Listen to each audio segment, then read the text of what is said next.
पहली बात तो नई सरकार को बने 100 दिन पूरे हो गए हैं। 100 दिन में केंद्र की सरकार ऐसा कोई काम नहीं कर पाई। मुझे याद है चुनाव से पहले लगातार सभाएं होती थी, मीटिंग होती थी और कहते थे कि 100 दिन के अंदर हमारा एजेंडा होगा, अलग अलग मंत्रालय का हमने मापदंड तय किया है। लेकिन दुर्भाग्यवश इन 100 दिन में ये कुछ कर नहीं पाए। और जो बिल पार्लियामेंट में लेकर आए, एक बिल लेकर आए लैटरल एंट्री का, उसमें आरक्षण की कोई प्रावधान की स्थिति नहीं थी, उस बिल को विड्रॉ किया।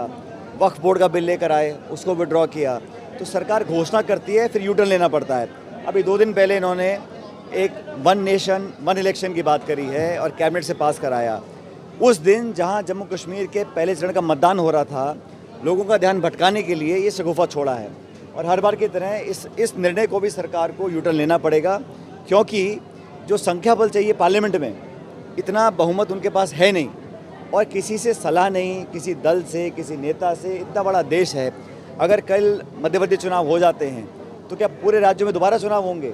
और अलग अलग स्टेट्स की अलग अलग परिस्थिति हैं, अलग अलग टाइमलाइंस हैं, अलग अलग समय है, मौसम, कैसे संभव है? और बिना चर्चा के आपने उसको पारित कर दिया, लेकिन ये कारगर होना लगभग असंभव है। और हम सब जो विपक्ष की पार्टी के लोग, इंडिया अलायंस के लोग हैं, इसके विरोध में हैं। तो ये तो सिर्फ ध्यान भटकाने के लिए घोषणा करी गई है। मुझे लगता नहीं कि बहुत ज़्यादा कामयाब होंगे। जहाँ तक चुनाव की बात है, 4 राज्यों के चुनाव होने थे, ये सिर्फ 2 ही राज्यों में चुनाव करवा पा रहे हैं। बाकी झारखंड और महाराष्ट्र के चुनाव इन्होंने पोस्टपोन किए। जब आप 4 राज्यों के विधानसभा चुनाव नहीं करा पा रहे हैं, राजस्थान में 7 उपचुनाव होने, आप वो नहीं करा पा रहे हैं, तो वन नेशन वन इलेक्शन की आप कैसे बात कर सकते हैं? हरियाणा और जम्मू कश्मीर में दोनों जगह भारतीय जनता पार्टी पिछड़ रही है और यही कारण है कि लगातार वो बौखलाहट में कांग्रेस पार्टी को और राहुल गांधी जी को टारगेट करते हैं, बेबुनियाद बातें बोलते हैं, अपशब्द बोलते हैं, गालियां देते हैं, जान से मारने की धमकी दे रहे हैं।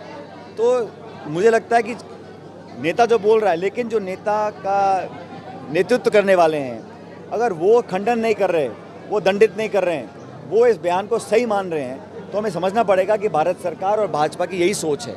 इसलिए इसका मुकाबला करेंगे। इसकी मैं निंदा करता हूं। पूरे देश भर में आज आक्रोश लोगों को है। जो व्यक्ति संवैधानिक पद पर बैठा है, राहुल गांधी जी इस देश के प्रतिपक्ष के नेता हैं, उस संवैधानिक पद पर बैठे के व्यक्ति के खिलाफ आप जान से मारने की धमकी दें, उनकी ज़बान काटने के लिए 11 लाख का इनाम की घोषणा करें, इस प्रकार के लोगों को आप बर्दाश्त कर रहे हैं, मतलब आपकी मानसिकता इसी प्रकार की है।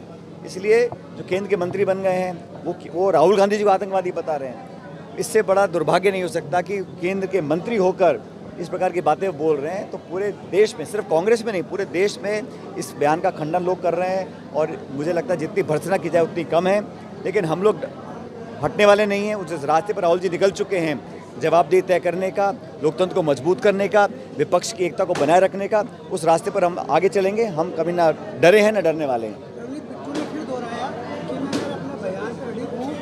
लेकिन जिस तरह से जो राहुल गांधी जी ने जो बयान दिया है, जिसकी तुलना पन्नू से की गई है, पन्नू के बयान और उसकी तुलना राहुल जी के बयान की तुलना उन्होंने मुझे नहीं बताया कि वो उस पर माफी। ये कांग्रेस के थे, इनकी पूरी तीनों पीढ़ियाँ कांग्रेस में थी, अब नए नए वहाँ बीजेपी में गए हैं, अपनी दुकान जमाने के लिए इस प्रकार के बयान दे रहे हैं। और ना तो भारत सरकार और ना भाजपा के शीर्ष नेतृत्व इसका खंडन कर रहे हैं। इसका मतलब साफ साफ ये होना चाहिए कि इस प्रकार की भाषा का वो अनुमोदन करते हैं।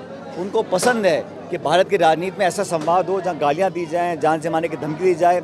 हम कानूनी कार्रवाई भी करेंगे और पॉलिटिकली भी बीजेपी को चैलेंज करेंगे। और मुझे लगता है कि इसका सबसे तगड़ा जवाब आएगा 8 अक्टूबर को, जब मतगणना होगी और पूर्ण बहुमत के साथ कांग्रेस में और जम्मू कश्मीर में इंडिया अलायंस और कांग्रेस की सरकारें बनेंगी।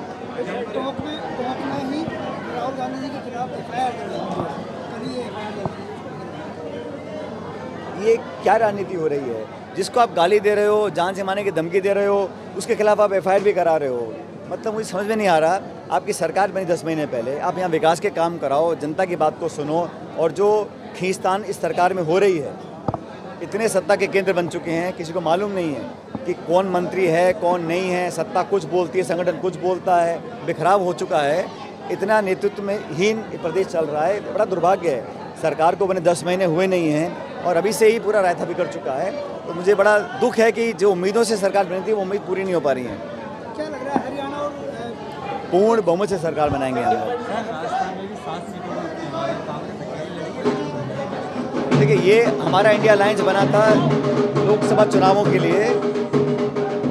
हमारा इंडिया गठबंधन लोकसभा चुनावों के लिए बना था, लेकिन जिन जिन राज्यों में हम विपक्ष की एकता को एकजुट रख सकते हैं वो हम काम करेंगे।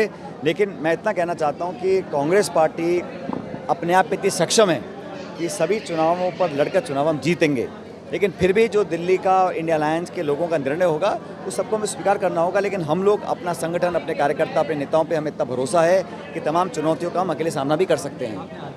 भाई हम तो ये चाहते हैं कि बेईमानी बंद हो, पेपर लीक का सिलसिला समाप्त हो, रिश्वत दे के नौकरियाँ मिलनी बंद हो। अब उसको आप संज्ञा क्या दो, रिफॉर्म दो, पुनर्गठन दो, बदलाव दो, भंग करो, कुछ भी करो, लेकिन ये सरकार की इच्छा शक्ति पर निर्भर करता है ना। आपकी इच्छा शक्ति है तो आप वो काम करा रहे हैं। आपको राजीव सेवा केंद्र का नाम बदल के अटल सेवा केंद्र रखना था, आपने रख दिया आपने। इसमें कौन रोक रहा है? नौकरियों की बिक्री हो रही है, लोग जेलों में जा रहे हैं, पैसा लेते हुए पकड़े जा रहे हैं, घूस ले रहे हैं, और फिर भी आप कुछ नहीं कर रहे हैं। और मुझे लगता है कि नौजवानों के भविष्य से खिलवाड़ करने का अधिकार किसी को नहीं है, ना सरकार को, ना संगठन को, ना पार्टी को, ना किसी नेता व्यक्ति को। ये जो आरपीएससी है, बाकी भर्तियां हैं, जब नौजवानों का जो कॉन्फिडेंस है, जो विश्वास है, विश्वसनीयता है, वो ख़त्म हो जाएगी सिस्टम के ऊपर से, फिर हम क्या करेंगे? तो समय रहते इसको बदलाव करना पड़ेगा। इसमें संकोच क्या, हमें समझ में नहीं आता। आप संविधान की कभी आड़ में, कभी कानून की आड़ में, कभी आप कहते हो हमारे हाथ बंधे हुए हैं, मुझसे उपाय पूछ रहे हैं। आप छोड़ दीजिए, हम करके दिखाएंगे फिर आपको कैसे होता है। तो ये जो बहानेबाजी है, ये किसको बचाने का क्या मतलब है? और बार बार कहते हैं बड़ी मछली, बड़ा मगरमच्छ। अरे भाई, आप पहले ये पेपर लीक को रोकिए ना।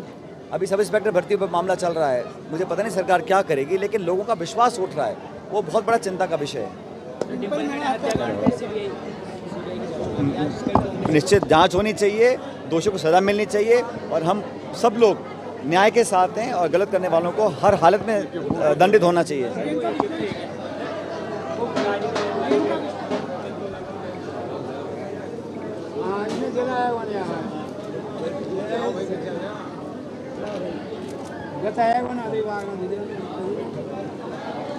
सर